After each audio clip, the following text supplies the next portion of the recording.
শেরেবাংলা একে ফজলুল হকের ৬৪তম মৃত্যুবার্ষিকীতে তার সমাধিতে শ্রদ্ধা নিবেদন করেছে বাংলাদেশ জাতীয়তাবাদী দল বিএনপি।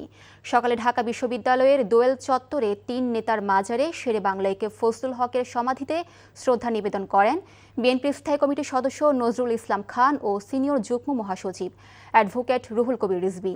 এ সময় নজরুল ইসলাম খান বলেন, বিএনপি সবসময় গণতন্ত্রের জন্য কাজ করে, অথচ বিগত ১৭ বছরে আওয়ামী লীগ সরকার শেরেবাংলার মতো জাতীয় নেতাদের অবদানকে খাটো করে দেখে ইতিহাস বিকৃত করেছে। শেরেবাংলা ফজলুল হকের তার স্মৃতিগুলি সব বিনষ্ট করে ফেলা হয়েছে। একটু আগে তার পরিবারের সদস্যরা বলছিলেন যে চাখারে তার যে গেট ছিল শেরেবাংলা তোরণ, সেটা ভেঙে ফেলে অন্য নাম দেওয়া হয়েছে সেখানে।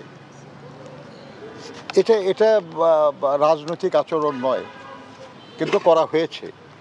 বহু কিছুই নষ্ট করে ফেলা হয়েছে।